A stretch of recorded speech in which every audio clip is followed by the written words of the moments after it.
দেবভূমিতে বেদান্ত যাপন। হিমালয়ের কোলে পাইনের জঙ্গলে রামকৃষ্ণ মিশনের সারদা তপোবন রিট্রিট সেন্টারে অদ্বৈত বেদান্তের আলোয় নিজেকে জানা।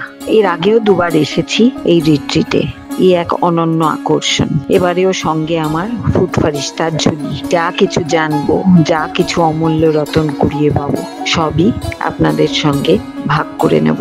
অল্প দূরত্ব হলেও মন্দির থেকে ডাইনিং রুম বা ঘর থেকে ডাইনিং রুম বিভিন্ন জায়গায় যাতায়াতের জন্য এখানে খুব সুন্দর বাগি বা গল্ফ কারের ব্যবস্থা আছে। যাদের একটু হাঁটার অসুবিধে বা সবসময় সামান্য পাহাড়ি রাস্তা হয়তো চলতে ইচ্ছে করে না বা শরীর দেয় না, তার জন্য এই ব্যবস্থা।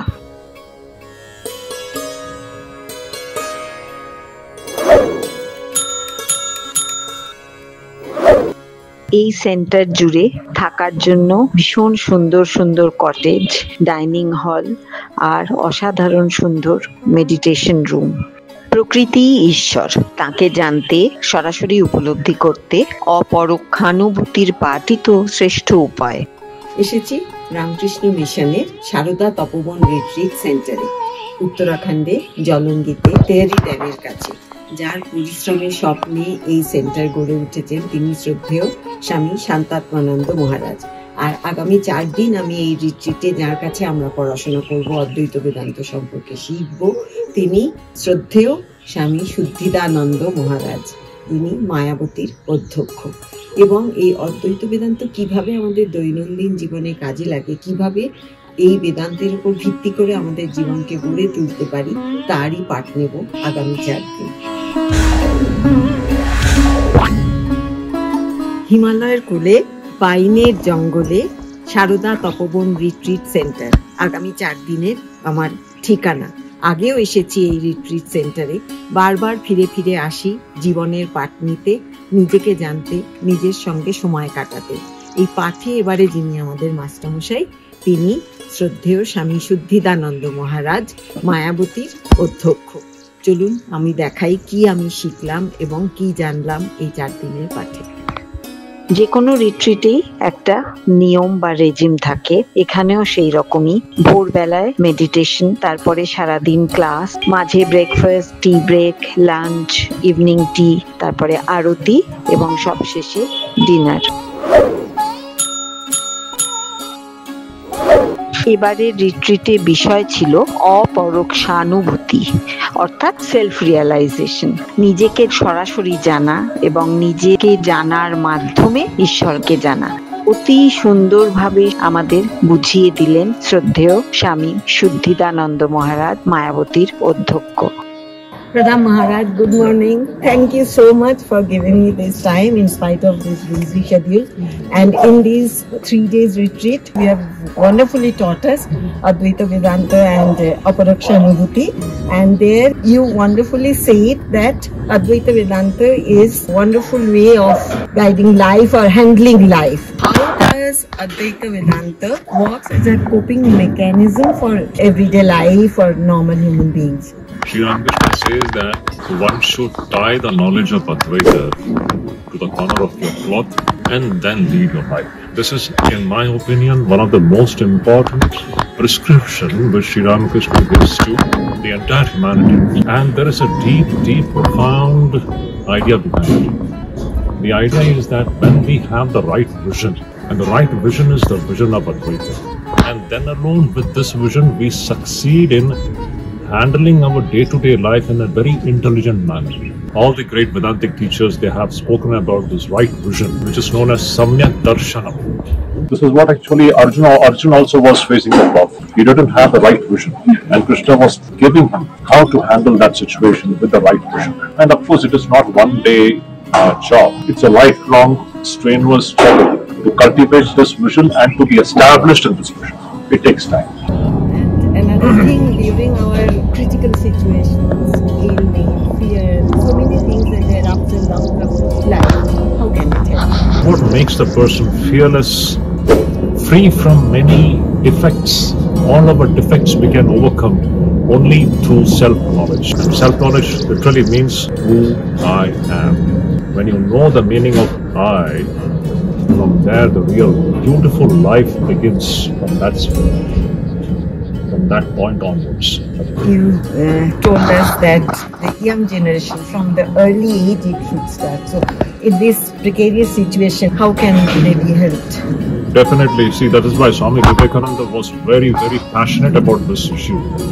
He used to say that our young generation, they have to be enlightened with this great spiritual wisdom.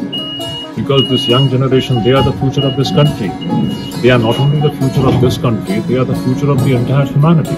So, Swami Vivekananda's one passion was to take this and give it to all our youngsters, to everybody, but especially to the youngsters, because they can build up their life based upon this great wisdom. I have been to Mayavati recently and I have heard about your strictness and rigorous regime. Yes. So my viewers should know about Mayavati also. Like in Mayavati, we insist all the participants should practice Maunam, silence, and there is no question of use of any mobiles there. We have a very rigorous routine throughout the day, which starts with Vedic chanting in the morning, and then 3 sessions of Shastra Adhyayana, study of the scriptures, and ample time for Mananam and Nididhyasana. There we actually follow Upanishadic method, which actually means Shravanam, Mananam, and Nididhyasana. Vivekananda wanted the pure Advaita to be practiced in Advaita Ashram, Mayavati. And we try to do that as much as possible. Thank you so much, Maharaj, for this enlightening moments. Swami Shuddhidananda Maharaj is the head of Advaita Ashram in Mayavati, a center of Ramakrishna Mission. He regularly conducts discourses and retreats on various spiritual topics. He emphasizes the importance of seeking spiritual enlightenment as the key to a joyful and fulfilling life, urging people to find their true abode and transcend the fear of death. এখানকার kitchen এবং kitchen tin দুই দারুণ, ঝকঝকে তকতকে মস্ত হেসেল, সুস্বাদু পুষ্টিকর নিরামিষ খাবার এবং আন্তরিক যত্নআত্তি। এই রিট্রিটে শুধু নিজেকে জানা নয় বা শুধু বেদান্ত পাঠ নয়, এইসবের হাত ধরে এক পৃথিবী মানুষের সঙ্গে আলাপ হয়। এবারের রিট্রিটে আমরা জড়ো হয়েছিলাম 48 জন। কলকাতা, দিল্লি, আহমেদাবাদ, চেন্নাই, মুসৌরি, গুজরাট, নানা জায়গা থেকে নানা পেশার, নানা বয়সের, নানা মানুষ। এও তো নিজেকে সমৃদ্ধ করার এক অন্যতম জরুরি উপায়। নতুন আলাপে একদল নতুন মানুষ মিলেমিশে একাকার, সকলেরই লক্ষ্য এক, নিজেকে জানা, ঈশ্বর উপলব্ধি। কটেজের ঘরগুলো আরামদায়ক তো বটেই, সেই সঙ্গে ঘর লাগোয়া বারান্দা, সামনেই হিমালয়, পাইনের জঙ্গল আর নানা ধরনের পাখির কিচিরমিচির। ভোরবেলা ঘুমই ভাঙবে পাখির ডাকে।